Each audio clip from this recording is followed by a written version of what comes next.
Here she is. Ta-da! I've just been listening to you talking, and yeah, really excited to be on here. And then there's that moment when you suddenly go, oh, it's 7 o'clock and the day is going by, and I felt a little bit shiny face for you all tonight. So it's all right. You look beautiful. It's so dark outside. I mean, I remember when I started doing this, it was just daylight and sunny, and it was lovely at 7 o'clock. But now winter's. yeah. Tosh, thank you so much. You are our first person on our new series of Unmute Relationships. Where have you gone? It is you. Are you here? Can you see me? I'm very grateful, and I can. Can you see me? Yes, I can see you. Yeah. So the thing is, my name's Natasha as well. Oh, is it? How Tosh funny. is short. And I'm a Dorset girl as well, so. You are a Dorset. There we go. You were born in Dorset. No, I lived most of my life in Dorset as well, so yeah. Oh, exciting. So to Natasha, so I do another live with another friend of mine who's called Natasha as well. So there's a few of us. I thought it was like not a very common name. Clearly it is. There was a time where it was, I think. And yeah, love it. So thank you so much for having me on, and we're going to be talking about some really good stuff. Yeah, so we're going to be getting into it.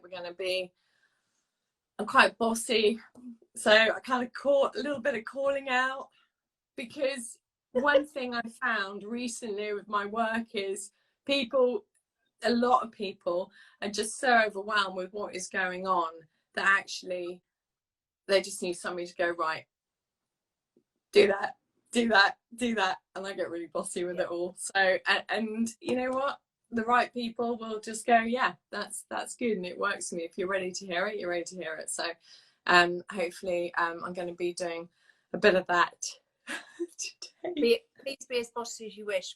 I'm just thrilled to have you on, honestly. Oh, lovely to have me on. Thank you. Tosh, can you just, shall I call you Tosh? Or were you ever called Tash, or is it always Tosh? Yeah. Yeah, call me Tosh, that's fine. Okay. Can you just explain to the viewers just a little bit about yourself? So I split up from my ex in 2012, divorce, bankruptcy, moving overseas, the whole lot, 2 children, and I remember walking around going, you've got yourself to a fine old mess. What are you going to do? And a couple of friends, I always talk about the story, said to me, oh, you've got to go after him for everything, do this, do that. And I just thought, I want to do it a different way. I just don't want to go and fighting. I want to be able to walk away and not be that person in the future who goes and people go, oh, how's your divorce? And they're just like, you just feel this like anger happening. And I just thought, I don't want to be that angry person. And no matter what my ex is going to say, do, how they're going to behave, I'm going to really hold my core, my power. I'm going to stay in my power, and I'm going to be kind, and I'm going to do it a different way and just see if it works. Thank you for the hearts, everybody. And this is, this for me is key to divorce, and it's key to relationships breaking down. And, it's, people are doing unkind things to people that you can't stop that. But actually, for you to fall into that pit, and that whatever is going on that is dragging you in, is you have a choice about that. And I'm all for that. And people sort of say, yeah, but how can you be the bigger person? Does that mean you're going to be like a doormat? And I just thought, no, I'm going to be a really, really kind, clever doormat. And I'm going to, not a doormat, but I'm going to sort this out. I'm going to be so clever about it, with kindness, genuine kindness. And I'm just going to see what happens. And I just threw it out there and just thought, you know what, let's just do it. So I started writing my blog, Divorce Goddess. And then, and everybody's like, what are you going to do? You've got all these followers, you've got this, what are you going to do? You've got to do something with it. And people asking me to work with them. And I just started working with people going through divorce, and but taking quite a holistic approach. And yeah, and as I said, the right people find me, and that's what they want. I'm not for everybody, and that's okay too. But I just I just think there's so much stuff going down in the world that, you know, if we can just look after ourselves, choose wisely, calmly, and nurture who we are, that is the, in a nutshell, that's what I do. So you've been doing this since 2012, yeah? Probably about since 2015, I really got into it. So, and yeah, and people were just sort of talking to me about it, and I thought, oh, maybe I should do it. And I actually went and became trained to be a mindfulness teacher. So that for me was really good. Yeah, I do help men through divorce. I help surprisingly a lot of men through divorce actually. And what I love is men are actually asking for help, which for me is just a huge thing, because, you know, with women as well and men, and when my work is not women focused, because I just believe everybody's just going through tough stuff, and, you know, it doesn't make it right what people do, but it doesn't make it right at all. But you can choose not to let that stuff, and I want to kind of talk about this with you. You can choose not to get into it, and I can see some of my lovely people have joined, and yeah, so thank you all as well for being here. Thank you for coming. It's amazing. So you said we had a little brief chat, you and I, about what we would maybe focus on this evening, because obviously there's so many elements to this, there's so many things to discuss, and I'm sure you'll come back on at some stage and we can discuss more. But you want us to talk about something in particular tonight. Why did you choose that topic? Because I feel there's a lot of it around, and I think we're going to talk about narcissism. We are. I wanted you to say it, not me, but yes, we are. So I have, despite it being on my my page, I have a real thing about it. I feel it's being used.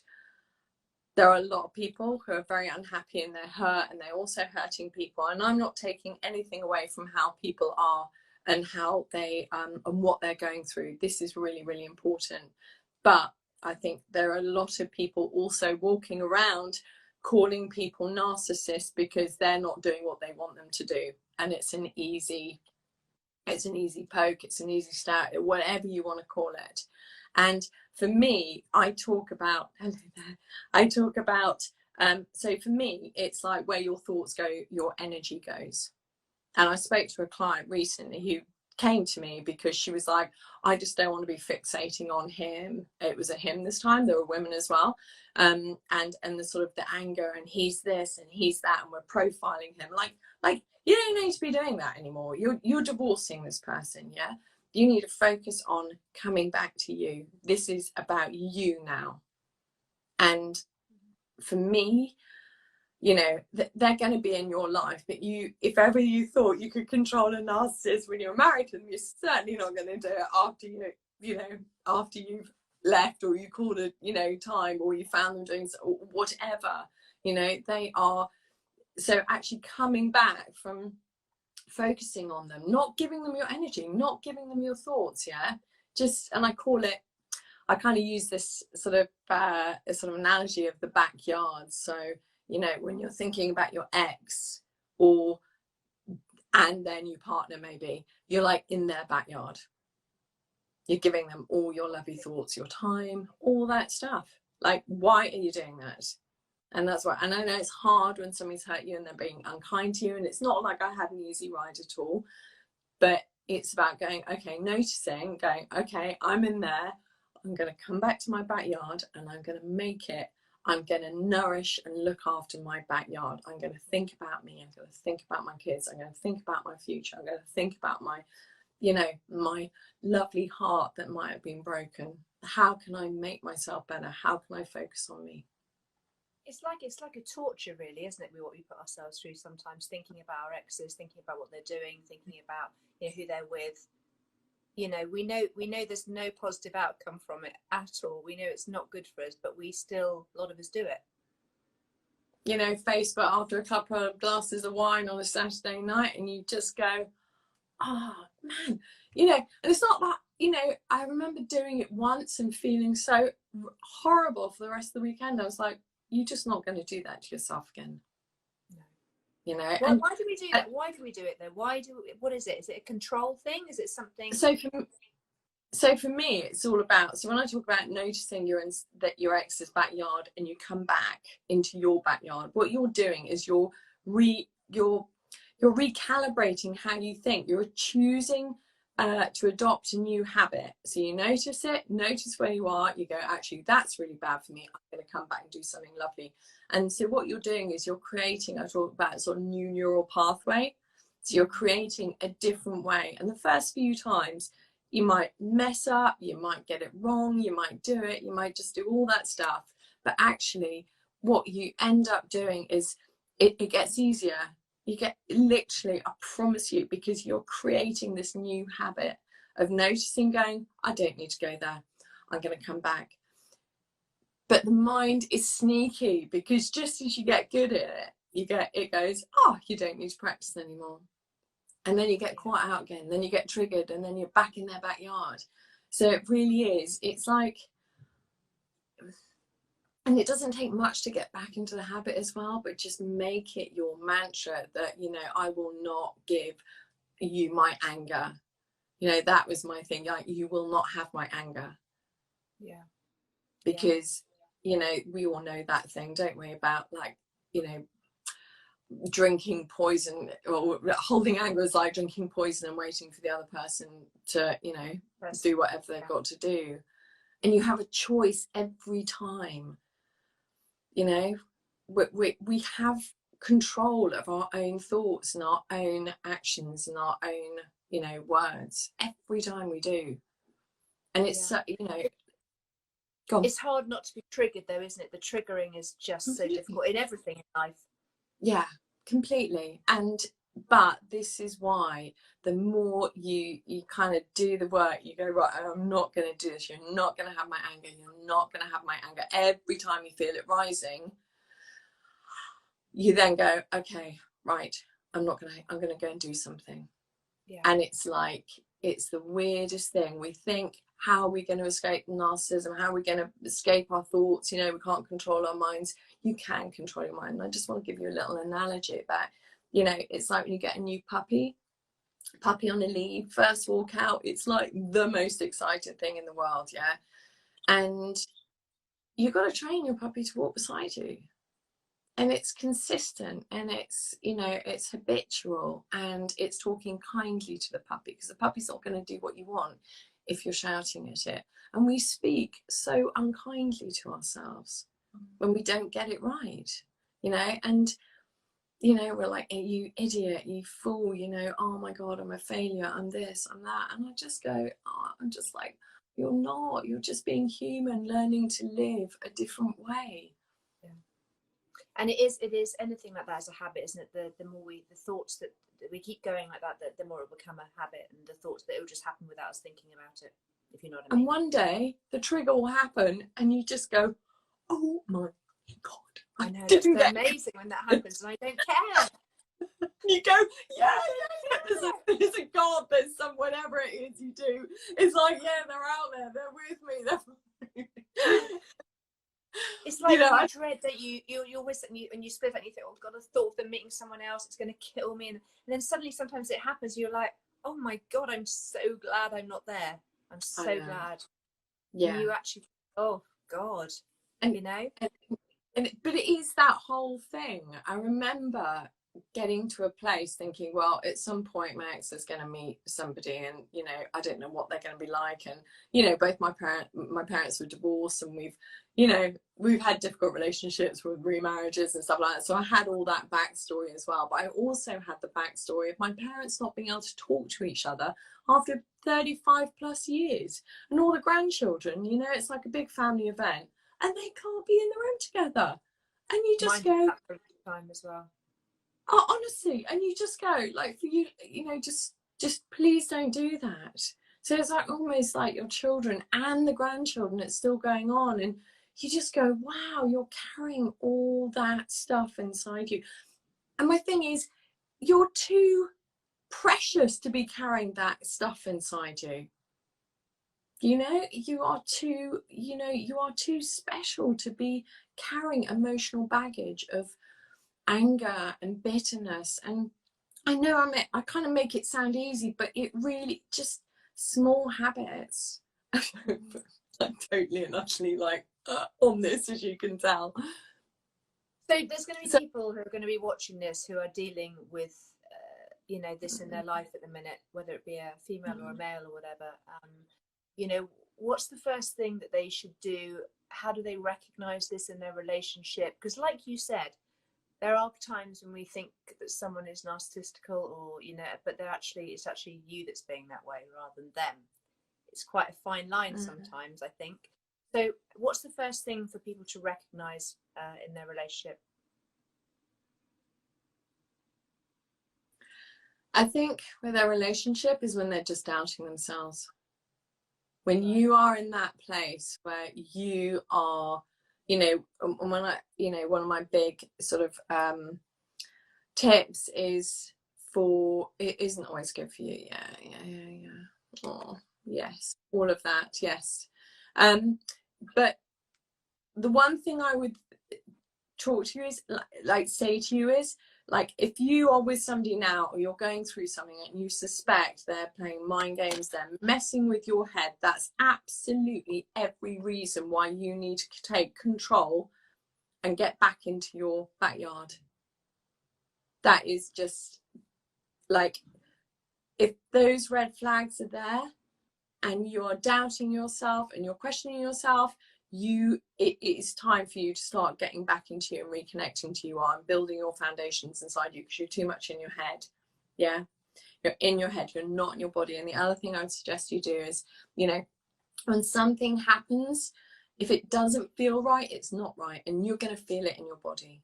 Now, for me, I used to feel it in my stomach. I used to get this like, or I get really, really cold. I suddenly get the real chills for no reason. And sorry, my dog's trying to get over the door. You know, like home life. But the other thing, I had somebody who came to me who'd been to see really strong, really confident, and she said, you would not believe it. She said, I went to somebody years ago and they gave me this book and they said, don't read the title of this book. And I'm trying to remember which one it was. And just read the back. And there were 10 things. And she just said to this client of mine, she just said, listen, just go through them and just see how many of these are yeses. And she literally got to like 8 or 9 out of 10. And then she said, right, turn the book over, the cover over, and it was emotional and mental abuse. And she literally went, there's no way, I couldn't believe it. I was in denial for years, because no way would anybody be able to do that to me. And this is the thing, it's subversive. It's like a pattern of behavior that we kind of, it's that neural pathway. We kind of go into it. We, you know, think of you know, like in a park, and you've got like a well-worn path of behavior, and that's what you and your ex, or soon to be ex, or whoever, or, you know, post, it's just noticing when you get into that pattern, that walking that path that doesn't work for you, that doesn't feel right, that is full of anger, and it is not helpful to you. And when I talk about going back to the story of the Labrador, you know, or the little puppy, or whoever, you know, cockapoo, whatever, is you've got to train your brain to like work with you. Yeah, train those I call them the divorce mind monkeys. Yeah, train them by being really gentle, by perhaps, you know, and I'm going to say the word meditation, yeah, whether it's just belly breathing, just breathing into your belly, breathing back out, breathing in and breathing out. And, you know, DM me and I can send you happy to send you a 3-5 minute one, just to help you understand it can be that easy. And when you start training your mind to focus on what you want, yeah, you get better at noticing when it wanders off trying to do what it wants. And you can call it out and go, right, actually, no, come on, back you come. Does that make sense? I'm going off on what you said. No, I love it. Because when you're in your head, which you are when you're in an unhappy place in a relationship, you go into your head completely. What you do is, my experience is, the red flags come, you get that feeling in your body, but then you question, because you think, oh, well, yeah, but it's probably just me. I'm probably just overthinking it. You know, I'm never happy, I'm never satisfied. You go through this whole, what's the matter with me? with And me. you know, for me, I feel like the whole world is feeling, yeah, sorry, you jumped a bit. But you're so right. And we just go into ourselves. Yeah, so we get cross with ourselves. I feel like the whole world is, you know, everybody's got difficult relationships now, that, you know, with partners, with families, with friends, like loads of stuff changing. And what we do have ownership is with ourselves. We nobody can take us away from us without our permission. Yeah. And you know, it, you know, obviously if you are being physically abused, that's another conversation. Okay, so I just want to caveat that, really. But if there is something inside you going, this is wrong, and you find yourself, as I did for years, making excuses, yeah, for why I was feeling as I was feeling. I ended up on antidepressants. I was so angry. I drank. I used to drink a bottle of wine every night. I was just, and you know, I wasn't prepared to listen to myself. I wasn't ready to walk away. I wasn't ready to go, I can't do this anymore. And so it got harder and harder and harder. And I would just suggest that, you know, if you have any of you lovely people, and somebody's just put, your gut instinct is always right, you go with your gut.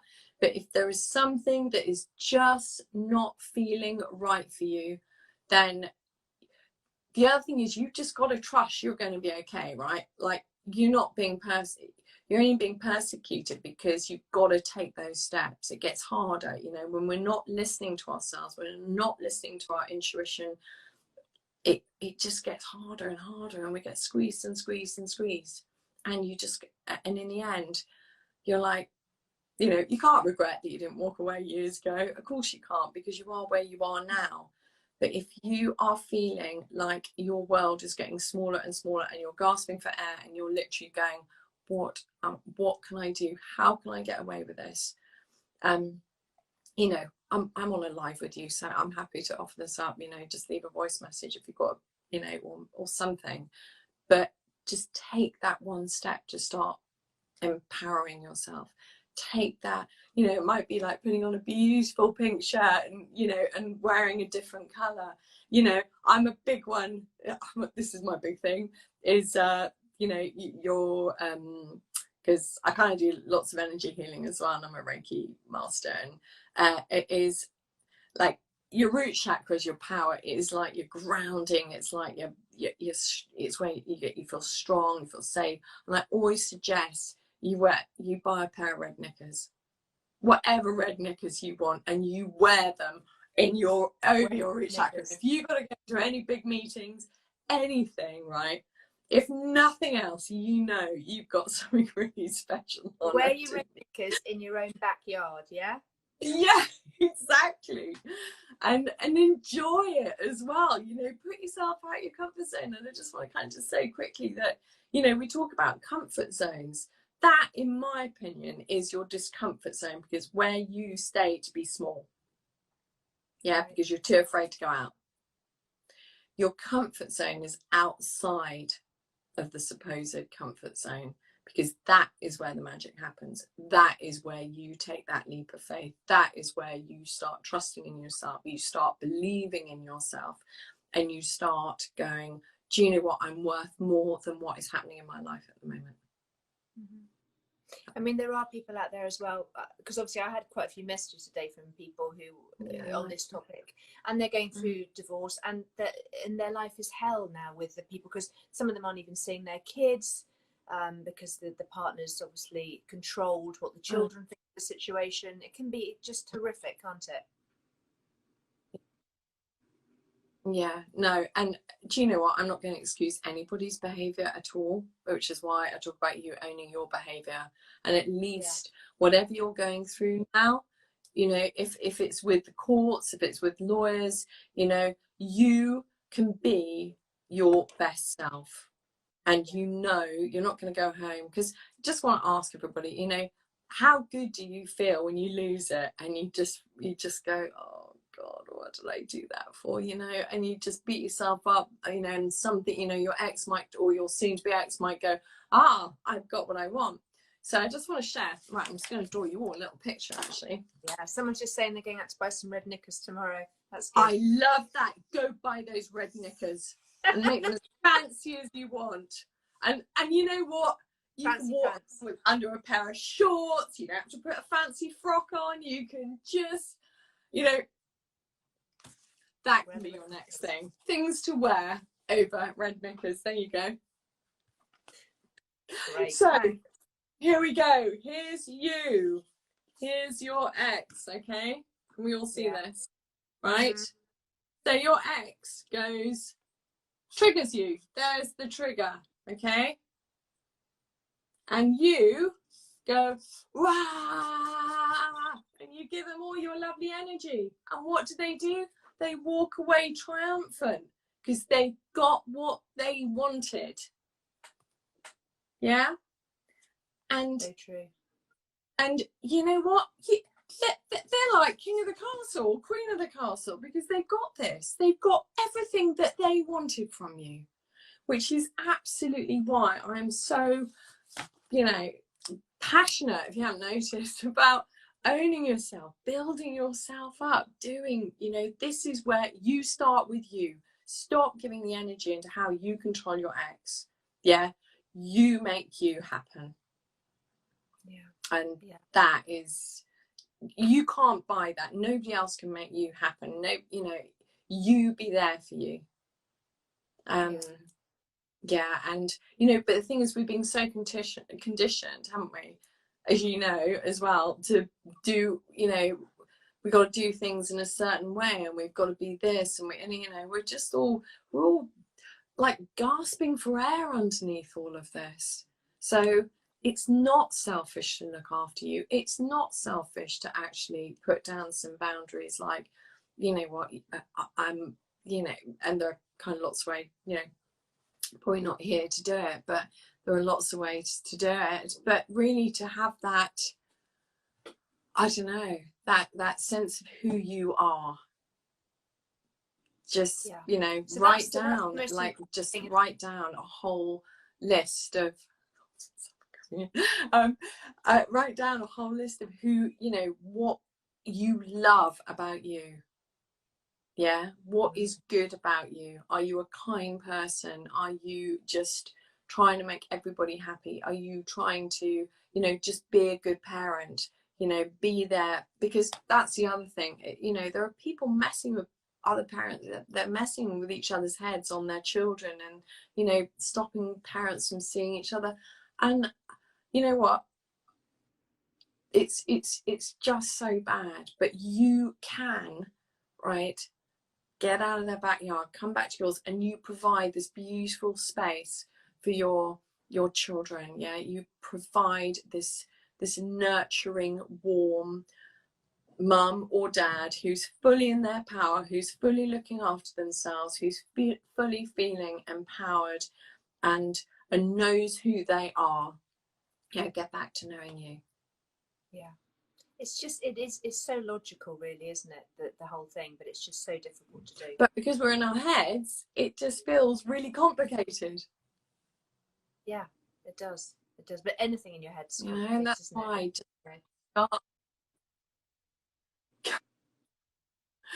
but our heads have been running the show for so long. You know, they're just these mind monkeys are on a roll, and you don't, you know, even just sort of sitting down doing some breathing, like I mentioned earlier, or doing something differently. That might be walking a different route, so you're off automatic pilot. Yeah, because once you're on automatic pilot and you're driving from A to B and you get to B and you go, wow, how did I get here? Yeah, it's like being more conscious of what's happening, noticing when your mind wanders off, keep bringing it back. And it's just little, you know, different things. Walking around the supermarket a different way. It's, you know, just wearing a different color. It's like buying different food and consciously eating. It's about noticing if you have a headache and drinking more water. It's about feeling, if you're feeling lonely, having had a weekend on your own, and, you know, your ex has been off with their new partner and your children, and just noticing before pickup, you know, what can you do to look after yourself so you are in a place of, so you can welcome your children back, and you can be completely okay about, you know, welcoming your children back and own it. And, you know, whatever they did with their ex and new partner or whatever is left there.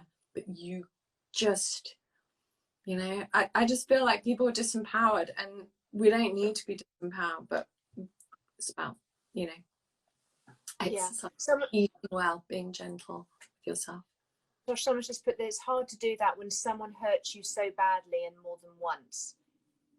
Okay, so somebody's hurt you, okay, that's happened, and this is the thing, do you want to keep going on back into them hurting you? Yeah, so when you do that, you're in their backyard, so they've hurt you, it's already happened, okay, and you have that knowledge, okay, and you know it. I've done it. I'm not like this kind of like thing, this person that gets it right all the time. That's how I've learned the hard way. So when you are fed up, to draw you another picture. So when you're all fed up of doing what I'm about to show you, okay. So what we tend to do in relationships, difficult relationships and all this stuff, right, is what we do is we feel really strong. And off we go, we're on our path of being cool, we know what we want, we can see what this person is doing to us and everything, and we get really, really strong, and then we get caught up in something, and then we end up in the crap, and we're like, oh, I'm never going to get there again, I'm not going to do this again. So we go, right, I'm feeling strong, I'm feeling empowered, I'm going to, off I go again, and then we get caught up in this thing again, I'm going to leave this time, I'm going to leave, and then we come out of it, and we kind of travel up and we go, no, I'm strong, it's not going to happen. And then we get triggered, or they do something, or they have another affair, or whatever they're doing, and you end up in there. And at some point you have to have the courage in yourself and belief, and to start building your power that you one day get out of this whole thing that's going on. Because every time you're in there, you're depleted, you're exhausted, you're hurt. It's like, and then we get thrown like a little something, and you go, oh, it's going to be okay. And that's when you go along here. Yeah. Then you get back. And yeah, you know what? And if somebody wants to genuinely change, yeah, then send them to a therapist, send them to somebody, you know, send them to a counsellor, send them to a psychologist, whoever. You know, if they are committed to not being the person that hurts you, that goes in and sticks the knife in, that messes with your head, yeah, you know, ask them to go and see a therapist, ask them to commit to doing therapy. You don't have to go with them, like, because I've got, you know, I think that if you both want to go and see somebody, you do it separately, and then when you guys are in a good place, then you go and do it together. But don't go, you know, people talk about doing mediation and stuff like that, and if somebody's not committed to doing some personal work, it's going to be harder. I'm not saying it's not going to always not work, but someone just put on here, Tasha, my ex-partner is currently trying to love bomb me back into the relationship. How do you break the cycle?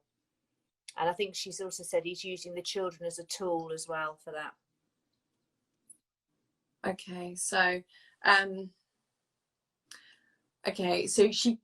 so this lady who's put this, they can see they're doing that, yeah, and she's just got to, he or she, I don't know, hold your power, just be in your power. Sorry, it's a lady, it's a girl. It's a lady. All right, so okay, sorry. So, you know, the one thing is that, you know, we kind of go, oh my God, I don't want to be the bad cop parent. You know, I don't want to be seen to be bad, you know, because maybe the exes, or your, you know, this lady's ex-husband is perhaps kind of, you know, saying to the children, oh yeah, but I love mum, and she won't have me back and whatever, right? Whatever is going on with them is almost like another red flag. If they're doing that, that's why actually I would suggest, I don't recommend divorce to everybody, but if that is what is messing with your head, and it's going to mess with your children's heads in the end as well. And you can like get the strength to go, actually, do you know what, I'm just going to bring something back to you and just say, listen, you know, let's do this co-parenting. Have a conversation with them. Just have a really honest conversation. Write your ex a letter going, you know what, you know, let's be cool about the children. You know, let's put you know, boundaries in place. Let's put rules or whatever you want to call it in place. And to be really honest and go, I don't want to go back with you. If that is true, it's kind of quite a lot for me to say in a brief thing. I can't say the questions, but you know, be that person for your children, okay? And children have this, I don't know about you, but Tasha, but if you they just know. They know exactly that. They have radars. They know when people are not being authentic, when they're not being honest. And if you hold your honesty and your truth and all that stuff, and you know, do whatever habits and, you know, daily habits, mantras, exercise, looking after your health and well-being, and you are strong, your children will feel that. And actually, what I kind of think is that actually what your ex is doing is just teaching your children that not everybody's lovely in the world, and that actually he's teaching them key skills to watch out for the future, to turn it on its head. You know, parents are their best teachers, children's best teachers sometimes. And like you just said, I think for that lady, if you're saying that you already recognize that your partner is using the children as a tool, that is the biggest red flag there is. You know, why would you, you know, that's not good. Yeah. At all. We're getting other things here. Ladies put, I saw a statistic. Sorry, you go, Tosh. Yeah, no, I was trying to listen and you kind of blipped a bit. A lady just put here, I saw a statistic today that 1 in 4 women suffer domestic abuse. I think this needs addressing. It's a shocking statistic, which really is 1 in 4. I didn't know that. And more so in the last 18 months, it's just skyrocketed. I mean, it's just... So this is why it is so important, because let's be honest, everybody, you know, the mental health system, you know, the support people are under, you know, there is so much help needed, which is why doing the work yourself is so important. You know, you can get strong by taking your dog out for a walk or going out and exercising. You can not drink alcohol if it makes you anxious. Yeah, it you know, you can make, you know, we can make all sorts of decisions to be able to stay strong and to be able to walk away, have friends that you know, I don't know if anybody on this call is going through this, but it is another conversation. It's, you know, it's a big conversation. A question, I know someone's just put this, but I was going to ask it as well, but someone's just put this in a roundabout way. So you separate with your partner, they whatever the situation, the husband's left, maybe he's had an affair, gone off, or narcissistic or whatever, he's had nothing to do with the children for however long, then suddenly he wants to be back in their lives.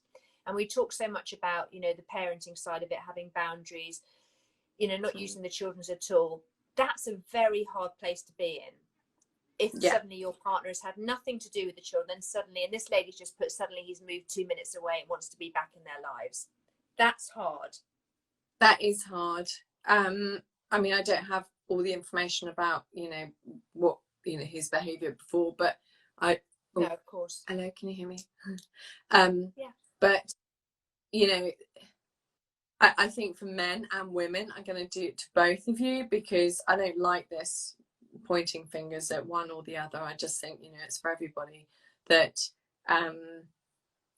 your children, you know, the father or the mother is still half. You know, if the children not being obviously physically, you know, well, God, mentally, emotionally, I mean, it's all out at the moment. But if a parent wants to come back into your child's life and your child is open to that, you know, just, I would go with it. you know, see it as an opportunity for you to have some time out. You know, I've been like a full-time parent for years, doing it without weekends or anything. And if if they want to come back, you know, and they want to buy them expensive gadgets and whatever they want to do, and your children are happy, you can still be you. But, you know, let them have that. Let them be spoiled. Let them be, you know, let the other parent make up for lost time. And, you so know, in a way, detach yourself from your feelings and what they did to you and you did to them. Just make it completely separate. Make it about the children. Make it about the children. Yeah, and just say, you know, you're there for your children, and, you know, when they do, you know, I had a client the other day, and she was like, oh, you know, I'm so angry that they can go and get all these fancy holidays and I can't afford to pay my rent or whatever. And I was just like, well, you know, how amazing for your children that they do get to spend that time. And children, again, will know.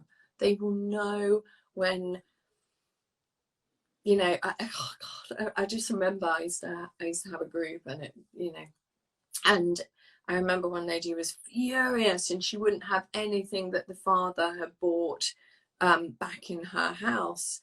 And so her children were like, they got these gorgeous toys, but it was like whatever else, and they had to keep them at their dad's house so they could only ever see them when they were there. And it's like, this is your children. It's not us moving around houses and having to pack up every midweek or weekend and going to a different house. It's not us, it's them. And we need to make our children's lives easier. And, you know, there's just having grown up, I don't know if you just joined when you asked the question as well, but having grown up, as you mentioned as well, Tasha, the whole thing about, you know, parents just playing each other off. I heard somebody the other day say to me that they used to drop, they were so proud, they were like, well, I used to get within about 100 minutes, I used to drop my children at the bottom of the road, and they used to walk the rest of their way to their father's house. And I was like, wow, a walk of shame for your children every single time they wanted to go and see their dad, who had left her for somebody else. And, you know, well, anyway. Yeah.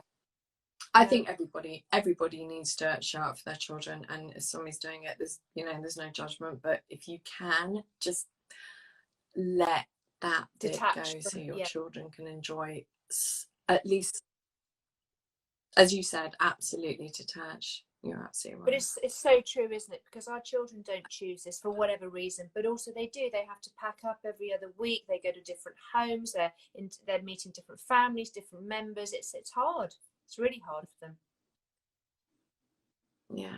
Yeah, and you just think, wow.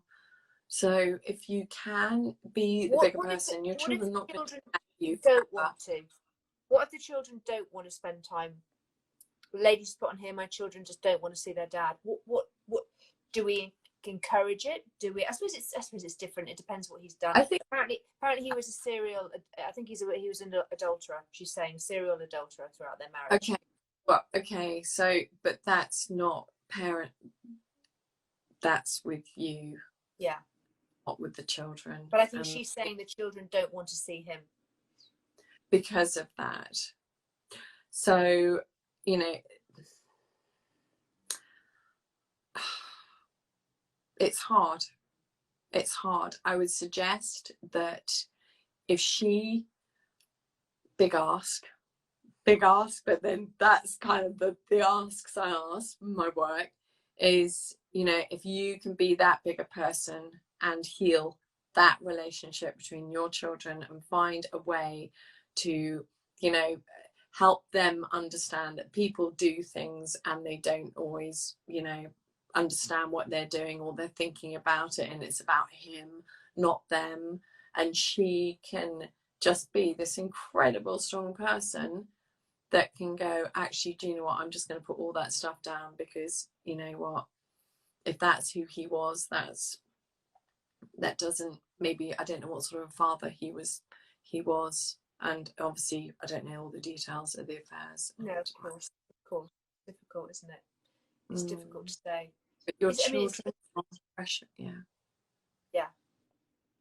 Yeah, with the kids it's very difficult, isn't it? And you've just got to put them, you have got to put them first, I think. Yeah, And maybe they've got getting to a little see. glitch, you and I, when we're talking. I don't know why we're getting a glitch when we're talking. Yeah. No Yeah. idea. Oh, so yeah. So backyards, definitely. That for me is like a really big thing. I love that. I love that. I think that's a really good, because we do, you know, to have just to completely surround yourself with all the stuff that makes you happy and positive. And when those thoughts come in, for me, I learned something. When you're having a negative thought about someone else, or whatever relationship it may be, then just to make that thought a little lighter, then a little lighter, then a little. Because sometimes doing the leap is impossible when you're in that place to something that's really positive. Just trying to make each thought a little lighter each time gradually gets you up there. And it is a habit. It's a little habit, but you know, when you make you and who you are so, you know, strong and empowered, you'll just be like, you get to the stage and you go, oh, why did I spend so much time over there? You know, what was I getting from that? What was I doing all this time? And, you know, so just, you know, make your life. Sorry, I had a call come in. That's okay. So yeah. There's Tosh, what would you say? So we were talking about narcissists. So what would you say for people to what should we so scenario? I think I'm living with a narcissist. I don't, by the way, but I think I am. What are the main things I should be seeing to confirm that to me? To, you know, apart from, I know you said about us not feeling maybe worthy, but what are they like? How are they being day to day, these people? They're incredibly self-centered and focused on their game plan. They might try to make you doubt your ability. There was somebody I worked with who literally was never taken out, was never introduced to anybody they know. They make you question who you are. They belittle you a lot. So there's, I don't know about anybody else, but there's something really bad about somebody coming out and going, you see couples and one's just turning around and just being really unkind to the other one in front of everybody, and you just think, why would you do that? Don't belittle somebody. So if you are feeling, if you are feeling like you're giving your power away every time you talk or do anything to that, and I don't really want to use the whole narcissist thing, because it's just kind of, everybody has narcissism inside them. Everybody has it, and we can't, you know, say, oh, that person is and that person isn't. But if somebody is a narcissist, may not be narcissist until you've left for a relationship. Yeah, no, totally. Somebody's going to put this in. But just if it doesn't feel right with what somebody is saying to you and belittling you, telling you you're a bad parent, criticizing you all the time, putting you down, it's all about them. You know, a friend of mine used to go out with somebody and they would go out and they would just be the life and soul of the party, and you could just see their wife just very quiet and very lacking confidence. Just somebody that wants to go for your simply your Achilles heel every time. Tosh, can it be very like chipping away though, very slightly as well? Yeah. Very subtle. Yeah, totally. It's like, you know, and when they sense you're kind of detaching and getting different types covert. Yeah, totally. Yeah. No, it isn't always so overt as well, which takes me back to that client who read the back of the book, because she didn't realize that she was she was in a narcissistic relationship. People can be they can be overt, absolutely. I mean, again, it's a huge topic, but what I would say is, if it doesn't feel right for you and it's about coming back to you, you can go and spend hours on the internet googling narcissism, what is happening, and you can find all sorts of stuff that's going to tick all your boxes. But actually, at the end of the day, if that is what you're dealing with, excuse me, you have it. You got to start getting strong. Thank you. Yeah. Oh no. She's a great YouTuber. Yeah. Totally. She's great. Who is that? I can't read it. I've got my glasses on. What's it say? It's called Dr. Romani Das Vula. Darbeula. Yeah, totally. She's great. I think I'll go follow her on here as well.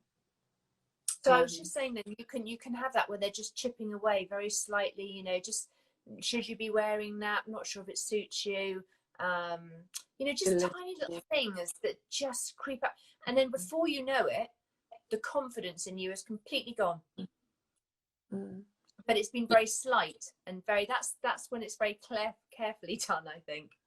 Yeah. And also, for example, like, you know, going out with a bunch of friends or having lots of friends around you at dinner, and there's this overt nice as pie thing going on, and you just go, oh wow, it was a really nice night, and then the door closes and it was like this sort of like the shaming of you, or the, you know, belittling of you, and, you know, the criticism behind closed doors as well. And that is really just, it's not even overt, it's just behind closed doors, and that is the stuff. That is when that's when you need to have a really, you know, serious conversation with yourself about absolutely where you need to start thinking about where your life is heading. And so often people stay thinking something's going to change, and or unless they're ready to change, and and then it comes back to the whole rescuer, empath, the rescuer, the victim, and the persecutor. You know, where are you in that triangle? Right. So you have your persecutor. Are you trying to rescue this person? You're trying to make it better for them, or, you know, are you kind of in this place where you're kind of like, okay, so I know this is happening, but I'm still here, and staying for the children.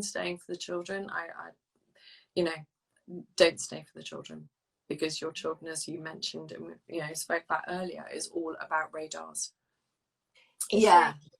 Just saying as well, another thing which Kelly put on earlier is, does a narcissist know that they're being a narcissist? Do they actually register how they are being, or do they just think they're just being? When someone is putting you down, telling you how you should be doing something, you should be doing it this way, do they genuinely think they're just being kind and helping us? I don't think so. I don't think so at all. I think that it is all about them, and when it's all about them, it doesn't come from a kind place, because people just don't do that. They don't behave that way when they're kind and they're compassionate. But this is an interesting thing. You go in with, you know, people do it. So this brings me back to a client this week who was working with somebody, and it was all about, you've got to, you know, do this with a narcissist. And I was just like, well, I wouldn't do that, because you're giving all your lovely energy over. You're in their camp. You come back to you. You just, you know, whatever their journey is, whatever their journey they're going through, and whatever they are, you know, whatever they're doing to anybody that comes close to them, or who's dear or kind or whatever in their life, and that is their pattern of behavior. And this can go back to childhood a lot as well. And yeah, exactly, from a very young age, absolutely. You know, this is a pattern behavior that's just been enforced. This is what they do, and the best thing is just you know, I kind of talk about it kind of like grey rocking, but I call it the so it's like an emotional flatlining. So you just get good at being this emotional sort of flatline wall. So their Velcro hasn't got anything to stick to. And that goes back to that drawing I did of the two circles. So when they spike you, so when they're being narcissistic and they give you that little spike, and you give them all that, either, you know, whatever you want to call it, victim, rescuer, you know, whatever it is, and they walk away triumphant. It's noticing when that happens. But how do you escape through? For me, there's no way out. Honey, there's always a way out. There's absolutely. And if you feel that way, DM me and we can have a quick chat. And their way or the highway, pay your compliment. Yeah, so, you know, this is the thing, right?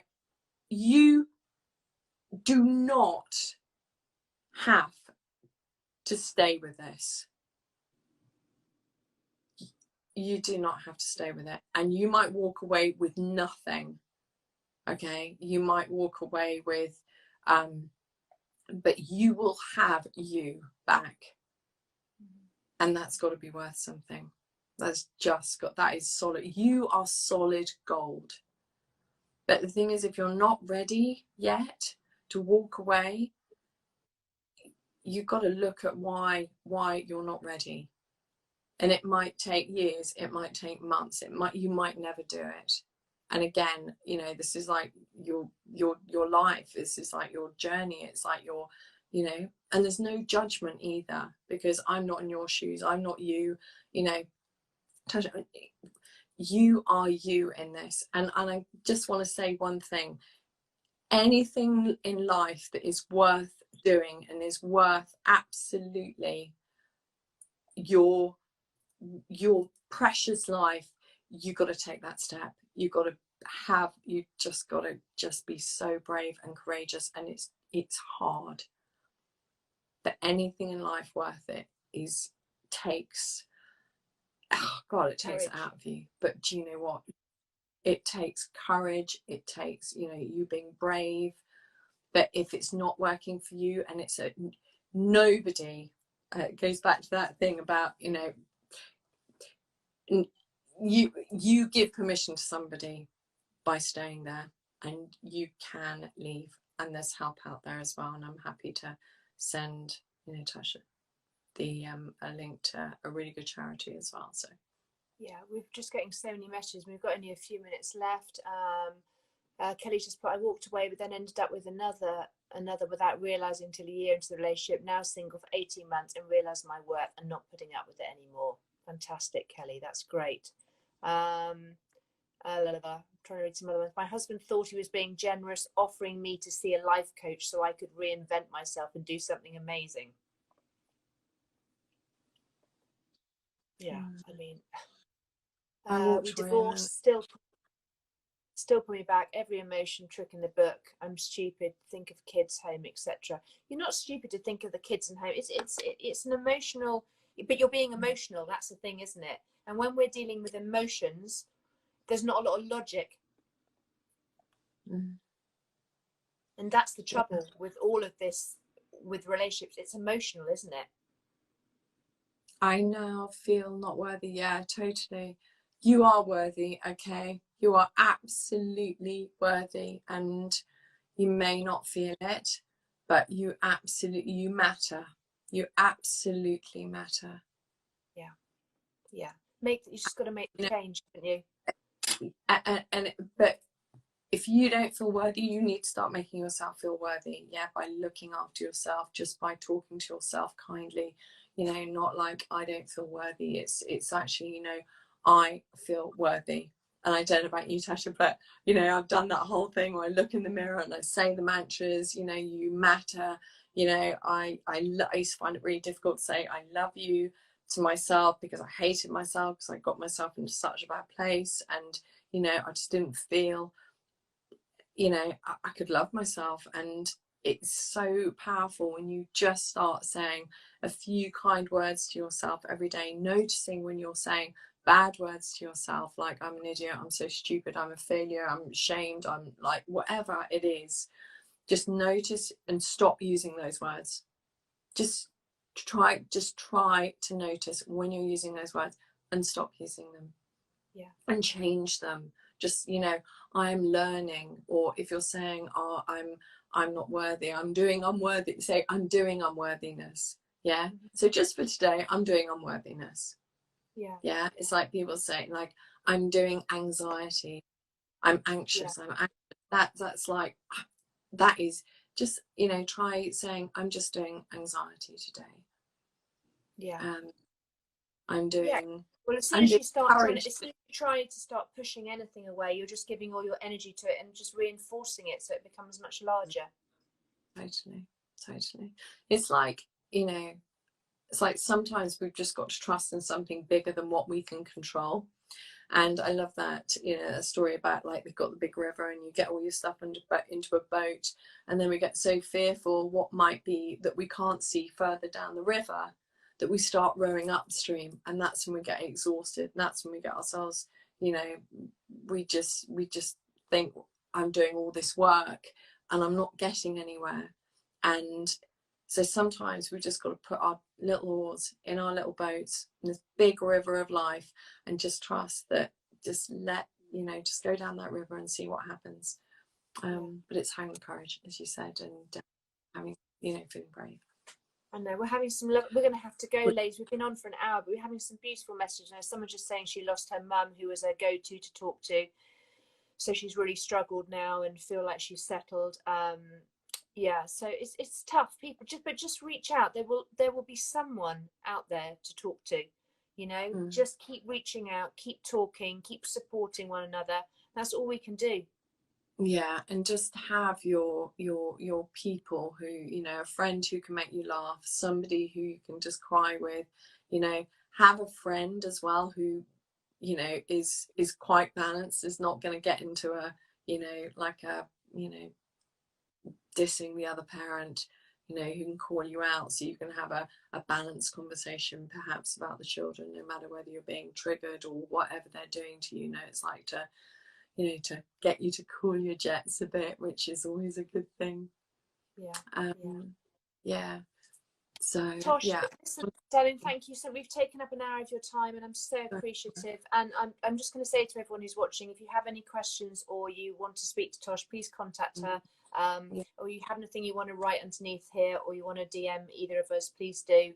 And if you're struggling, anyone, just reach out and speak to somebody. Please but do. Tosh, thank you so much. I'm sorry there was a couple of glitches there. I don't know why, but thank you so much. I'm so very grateful, and keep doing what you're doing. You're helping so many people. Thank you, and lovely to see you, and lovely to be on here as well. Thank you. All right. Lots of love, everyone. Take care. Bye. Bye. All right. Bye. Bye.